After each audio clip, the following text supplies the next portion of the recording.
আজকে আমরা এমন একটা দারুণ জিনিস নিয়ে কথা বলবো যা আমাদের সবার ক্রিয়েটিভিটিকে একদম অন্য লেভেলে নিয়ে যেতে পারে। ভাবুন তো, এআই বা আর্টিফিশিয়াল ইন্টেলিজেন্সের সাথে কথা বলার একটা গোপন ভাষা আছে। আর আজকে আমরা ঠিক সেই ভাষারই রহস্যটা জানতে চলেছি। এই যে স্ক্রিনে ছবিটা দেখা যাচ্ছে, কি মনে হয় একটা এআইকে ঠিক কি বললে ও এমন একটা ছবি বানাতে পারে? এর ডিটেইলিং, লাইটিং, টেক্সচার সবকিছু দেখুন একবার, কি অসম্ভব নিখুঁত। আর এটাই কিন্তু আমাদের আজকের আলোচনার মূল বিষয়।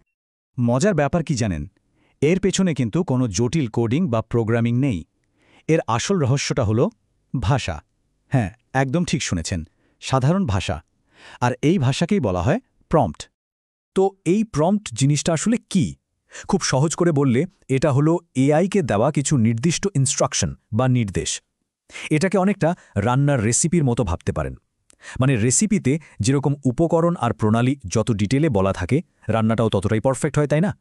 এখানেও ব্যাপারটা ঠিক সেরকমই। চলুন তাহলে শুরু করা যাক। এই নতুন ভাষার অ আ খ খ শেখার পালা এবার দেখাই যাক কিভাবে একটা সাধারণ আইডিয়াকে অসাধারণ বাস্তবে বদলে ফেলা যায়। ওকে, তো আমরা শুরু করছি একদম প্রথম লেভেলটা দিয়ে, যেটা সবচেয়ে সহজ আর আমার মতে সবচেয়ে মজারও। মানে নিজের ছবি ব্যবহার করে কি দারুণ সব ম্যাজিক করা যায়, চলুন সেটাই দেখি। ভাবা যায় কত কি করা সম্ভব।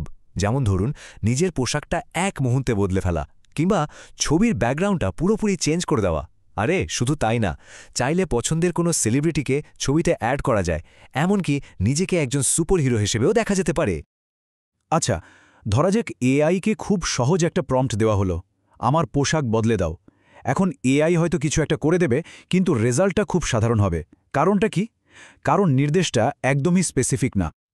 কিন্তু দেখুন, এখানেই আসল খেলাটা।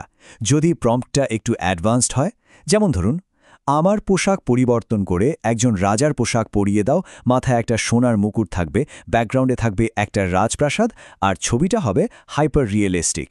এখন দেখুন, প্রত্যেকটা শব্দ, প্রত্যেকটা ডিটেল এআইকে একটা কমপ্লিট ছবি আঁকতে সাহায্য করছে। আর ফলাফল এক কথায় অসাধারণ। এই ব্যাপারটা আরেকটু পরিষ্কার হবে এই উদাহরণটা দেখলে। বাদিকে দেখুন, একটা সিম্পল প্রম্পট, ব্যাকগ্রাউন্ড পরিবর্তন করো, খুবই সাধারণ। আর ডান দিকে একটা স্পেসিফিক প্রম্পট, আমাকে একই পোজে রেখে ব্যাকগ্রাউন্ডে একটা রাতের শহরের স্কাইলাইন দাও যেখানে নিয়ন আলো জ্বলছে। পার্থক্যটা পরিষ্কার, তাই না? ডিটেলসই এখানে সবকিছু। তো এতক্ষণ তো আমরা ব্যক্তিগত আর মজার দিকটা দেখলাম, কিন্তু ভাবুন তো, এই একই টেকনিক যদি প্রফেশনাল কাজে, মানে ব্যবসা বা ব্র্যান্ডিংয়ের জন্য ব্যবহার করা হয়, চলুন এবার সেই দিকেই যাওয়া যাক। প্রোডাক্ট প্রমোশনের জন্য এর ব্যবহার কিন্তু প্রায় অসীম। ধরুন, কোনো একটা প্রোডাক্ট হাতে নিয়ে ছবি তৈরি করা, বা লাইফস্টাইল অ্যাড ব্যানার বানানো, এমনকি সেলিব্রিটি এন্ডোর্সমেন্ট ডিজাইন করা, ফিউচারিস্টিক সিজিআই অ্যাড তৈরি করা, বা সোশ্যাল মিডিয়ার জন্য আকর্ষণীয় পোস্ট বানানো, সবকিছুই সম্ভব। এই প্রফেশনাল প্রম্পটটা একবার দেখুন। একটা বিজ্ঞাপন তৈরি করো যেখানে আমি জিমে ওয়ার্কআউট করার সময় অ্যাপল ওয়াচ পরে আছি।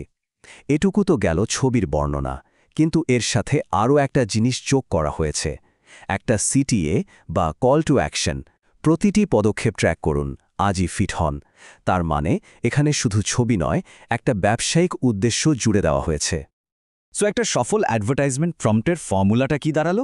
প্রথমে সাবজেক্ট বা বিষয়, তারপর প্রোডাক্ট বা পণ্য, সাথে এনভায়রনমেন্ট বা পরিবেশ, আর সবশেষে একটা ক্লিয়ার গোল, মানে সিটিএ। এই চারটে জিনিস একসাথে মিলিয়েই কিন্তু একটা পাওয়ারফুল বিজ্ঞাপন তৈরি হয়। ওকে, লেভেল 1 অ্যান্ড 2 তো গেল। এবার সময় হয়েছে মাস্টার ক্লাসের। মানে আমরা এখন দেখব কিভাবে প্রম্পটের মাধ্যমে প্রায় অবিশ্বাস্য রকমের ডিটেল কন্ট্রোল পাওয়া যায়। শুধু একবার এই প্রম্পটটা দেখুন, কি পরিমাণ ডিটেল!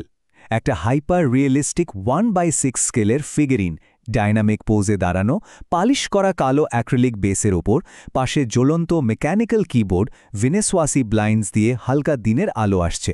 মানে ভাবা যায়, ফিগারিনের স্কেল, পোজ, বেসের মেটেরিয়াল, লাইটিং সোর্স সব কিছু বলে দেওয়া হয়েছে। এটা দেখলেই বোঝা যায় কন্ট্রোলের লেভেলটা ঠিক কোথায় পৌঁছাতে পারে। আর এই মাস্টার ক্লাসের মূল মন্ত্রটা কি? খুব সহজ, ডিটেলই হলো আসল সুপার পাওয়ার। যত বেশি ডিটেল দেওয়া যাবে, রেজাল্টও ঠিক ততটাই নিখুঁত আর কন্ট্রোলড হবে। আচ্ছা, এতক্ষণ তো আমরা শুধু ছবি নিয়েই কথা বললাম, কিন্তু একটা প্রশ্ন, যদি ছবি না অন্য কিছু বানানোর দরকার হয়, এই ভাষা কি শুধু ছবিতেই সীমাবদ্ধ? একদমই না। দেখুন, ছবির মতোই টেক্সট বা লেখা তৈরির ক্ষেত্রেও কিন্তু একই নিয়ম। এখানে একটা ভয়েস ওভার স্ক্রিপ্ট বানানোর জন্য একটা ফর্মুলা দেওয়া হয়েছে। গল্পের বিষয় কি হবে, টোনটা কেমন হবে, বাচ্চাদের জন্য মজার, ফরম্যাটটা কেমন হবে, একটা একটানা গল্প, কারা কথা বলবে, কতক্ষণের হবে, এই সব ডিটেলস দেওয়ার পরেই কিন্তু এআই ঠিক তেমন একটা গল্প তৈরি করে দিয়েছে। তাহলে পুরো আলোচনা থেকে আমরা কি বুঝলাম? এআই দিয়ে দারুণ সব জিনিস তৈরি করার পথে আসল বাধা কিন্তু কোনো টেকনিক্যাল স্কিল বা কোডিং জানা নয়। আসল বাধাটা হলো কিভাবে চাইতে হয় সেটা না জানা। মানে ঠিকঠাক প্রশ্ন করতে পারাটাই হলো আসল স্কিল। তো এই নতুন ভাষাটা তো এখন আমাদের সবারই জানা হয়ে গেল। এখন আসল প্রশ্নটা হলো, এই জ্ঞান কাজে লাগিয়ে এরপর নতুন কি তৈরি হবে? সম্ভাবনা কিন্তু সত্যি অসীম।